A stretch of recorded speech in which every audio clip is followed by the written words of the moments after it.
Haruskah aku membunuh badak? Setan Yin melihat mayat makhluk spiritual yang tergeletak di tanah, dan dia bingung, saya tidak membunuh makhluk spiritual ini. Saya telah berlatih di dalam gua dan tidak pernah pergi. Bagaimana saya bisa membunuh makhluk spiritual ini?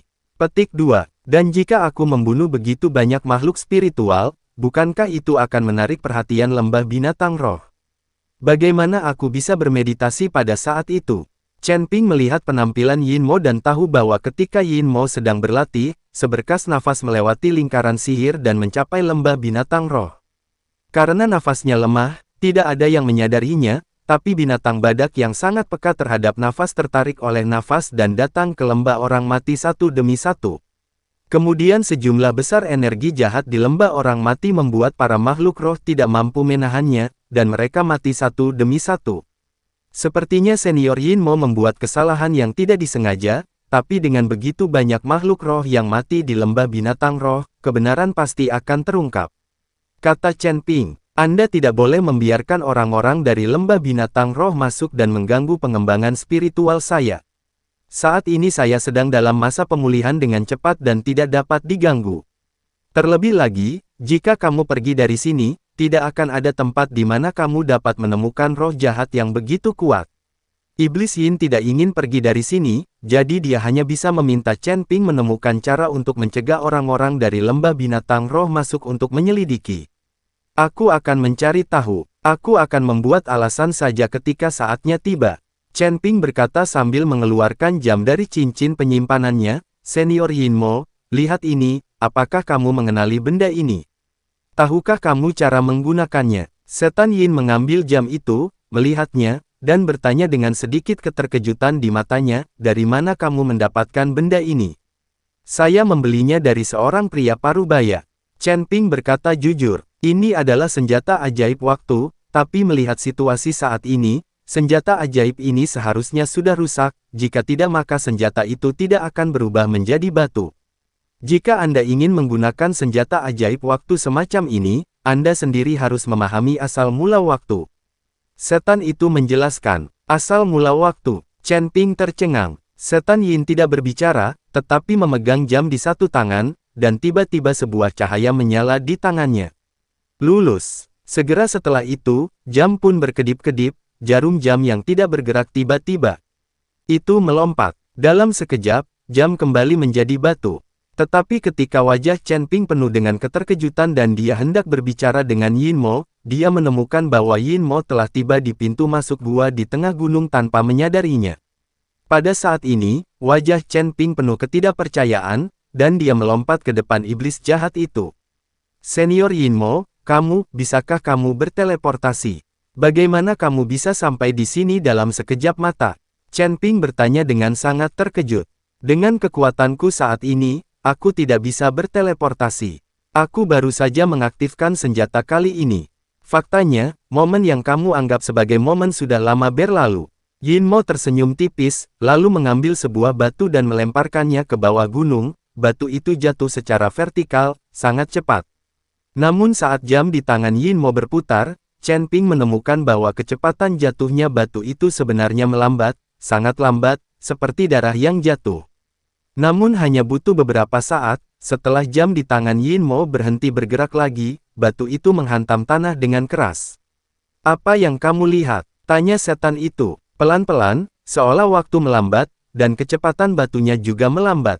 Chen Ping berkata dengan heran. Namun setelah kamu memahami asal-usul waktu dan benar-benar mempraktikkan sihir waktu, benda-benda tersebut dapat digunakan tanpa senjata ajaib. Dan senjata ajaib ini sebelumnya digunakan oleh lelaki tua itu, Feng Motou. Aku merasakan nafasnya begitu aku menyalakannya. Yin Mo mengikuti Chen Ping dan berkata, Senior Fuma. Mata Chen Ping melebar dan mulutnya tiba-tiba terbuka. Chen Ping memperhatikan bahwa pria parubaya itu agak aneh sejak awal, dia duduk dengan mantap di depan kios dan tidak bergerak, yang meninggalkan kesan mendalam pada Chen Ping. Mungkinkah pria parubaya ini adalah hantu iblis angin, atau apakah sisa jiwa iblis angin merasuki pria parubaya ini? Lagi pula, ketika dia melarikan diri dari menara penekan iblis, iblis angin hanyalah sisa jiwa, akan sangat sulit untuk bergegas ke dunia surga dan manusia untuk membentuk kembali tubuhnya. Jika Anda tidak dapat membentuk kembali tubuh Anda juga dapat memilih seseorang dan langsung menempelkan sisa jiwa kepada orang tersebut. Chen Ping merasa inilah yang dimaksud dengan iblis angin. Aku hanya mengatakan bahwa orang tua Feng Mo menggunakan benda ini, tapi benda itu mungkin tidak diberikan kepadamu olehnya. Jangan terlalu memikirkannya. Melihat ekspresi Chen Ping, Yin Mo dengan cepat menjelaskan. Aku tidak berpikir liar. Sisa jiwa senior Feng Mo juga telah kembali ke dunia surga dan manusia.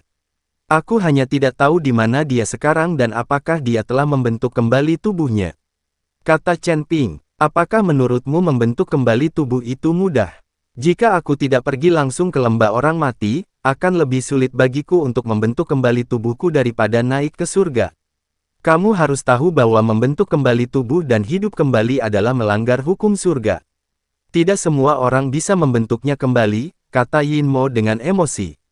Ketika Chen Ping mendengar ini, dia menjadi semakin yakin bahwa pria parubaya yang menjual jam itu kepadanya pastilah Feng Mo. Pasti orang ini, sepertinya orang yang menjual jam itu kepadaku pasti senior Feng Mo. Aku sangat ingin mendapat kesempatan untuk bertemu dengannya. Chen Ping berkata dengan emosi. Saya tidak akan berbicara dengan Anda lagi. Saya ingin berlatih dan pulih secepat mungkin. Jangan lupa urus tempat ini untukku. Tidak ada yang bisa mengganggumu. Setelah Iblis Yin mengikuti instruksi Chen Ping, dia kembali ke gua untuk berlatih. Chen Ping melompat turun dari lereng gunung dan melihat binatang badak yang mati dan tulang belulang undet yang padat. Chen Ping sepertinya telah memikirkan sebuah cara. Ujung jari Chen Ping terlihat berdetak, dan seberkas cahaya menghantam tulang di tanah. Banyak tulang putih mulai bergetar, dan kemudian sejumlah besar tulang putih menumpuk, dan perlahan-lahan. Chen Ping melirik tengkorak itu, mengangguk puas, lalu berlari menuju pintu masuk lembah orang mati. Tengkorak. Chen Ping menebas tengkorak itu dengan pedangnya, api berterbangan kemana-mana, tapi dia tidak bisa menghentikan tengkorak itu sama sekali. Tengkorak besar itu mengejar Chen Ping dari belakang. Chen Ping semakin dekat, Huo Feng dan yang lainnya telah melihat sosok Chen Ping. Semua orang terkejut saat melihat tengkorak besar yang terbuat dari tulang di belakang Chen Ping. Apa ini? Kata sesepuh sekte dengan kaget. Pemilik, Phoenix api akan menyerbu masuk. Tidak ada yang bisa masuk. Chen Ping berteriak dan menghentikan Huo Feng untuk bergegas masuk, dan kemudian mulai bertarung dengan tengkorak di depan Huo Feng dan yang lainnya. Huo Feng hanya bisa menonton dengan cemas. Chen Ping mengikuti tengkorak besar itu dan bertarung selama lebih dari 10 ronde dengan cara yang baik, lalu memotong tengkorak itu menjadi beberapa bagian dengan pedang. Chen Ping berpura-pura terengah-engah, lalu berjalan keluar dari lembah orang mati. Bagaimana kabarnya? Bai Qian bertanya pada Chen Ping. Setelah erosi waktu, beberapa tulang putih di lembah orang mati benar-benar mengembangkan kesadaran spiritual, dan kemudian menarik binatang badak ke lembah orang mati, dan menggunakan nafas unik dari roh binatang badak untuk berlatih. Oke, sekarang, aku telah membunuh tengkorak itu sepenuhnya.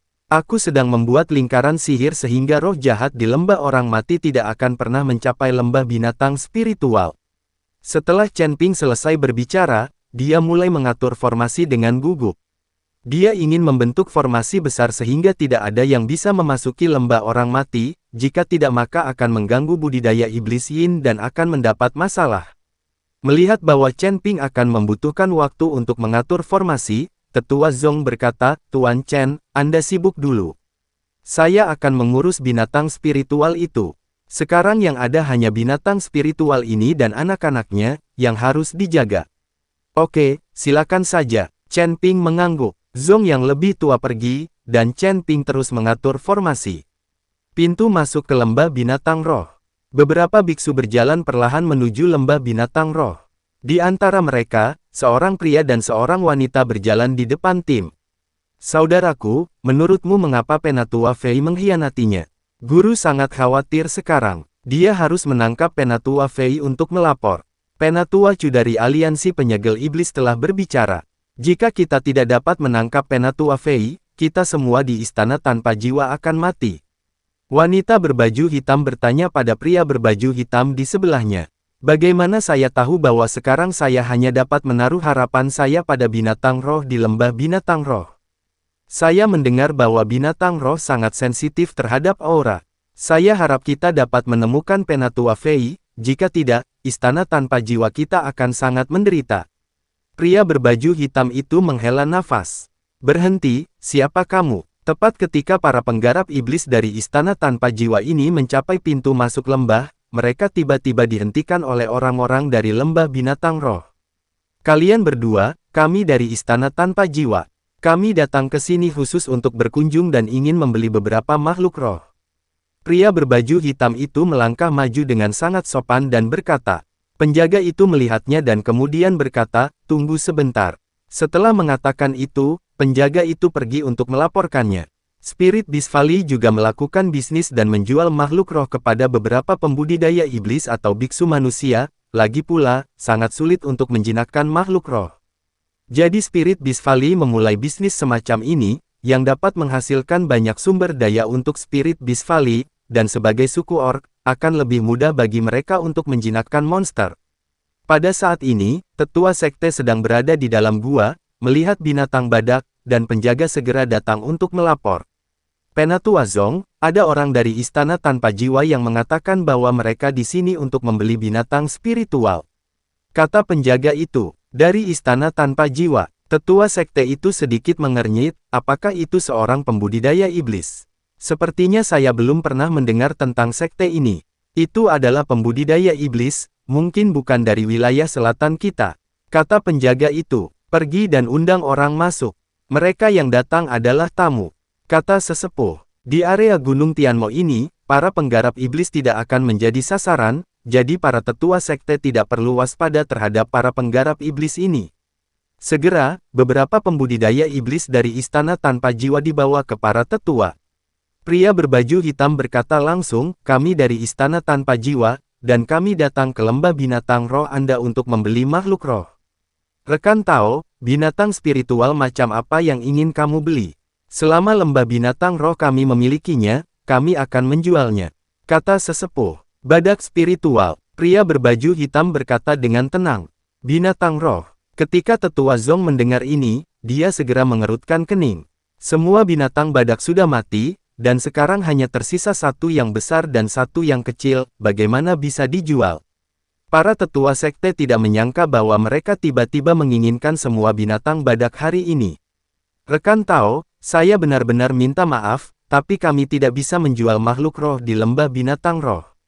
Tetua sekte berkata dengan sangat menyesal. Lelaki berbaju hitam itu tampak agak kedinginan, kenapa, kamu takut kami tidak mampu membayar harganya? Itu tidak benar, hanya saja hewan badak kita telah mati di wilayah yang luas akhir-akhir ini. Sekarang hanya tersisa satu yang besar dan satu yang kecil, dan tidak ada cara untuk menjualnya. Penatua Zong mengatakan yang sebenarnya. Bukankah masih ada dua yang tersisa? Kenapa kamu tidak bisa menjual satu kepada kami? Pria berbaju hitam itu sangat tidak senang. Meskipun kita berdua, seseorang telah tiba lebih awal dan membutuhkan binatang telekinesis, jadi beberapa rekan Tao harus kembali tanpa hasil. Aku benar-benar minta maaf. Tetua sekte berkata dengan sangat sopan. Bagaimanapun, para pembudidaya iblis dari istana tanpa jiwa ini tidak lemah, dan para tetua sekte tidak ingin memikirkan konflik. Kenapa kamu seperti ini? Kita bisa menjual binatang konsonan itu kepada kita dengan harga 2 kali lipat. Wanita berbaju hitam itu juga berteriak tidak puas. Rekan Tao, saya benar-benar minta maaf, kami. Sebelum tetua Zong selesai berbicara, pria berbaju hitam berkata, karena Anda tidak menjualnya, maka kita dapat melihat binatang spiritual itu. Kami selalu mendengar bahwa binatang spiritual ini sangat sensitif terhadap nafas, dan kami ingin untuk melihatnya. Tetua sekte tidak mau setuju pada awalnya, tetapi melihat pihak lain tidak setuju, dia pasti tidak akan menyerah, jadi dia membawa dan biarkan mereka melihat badak.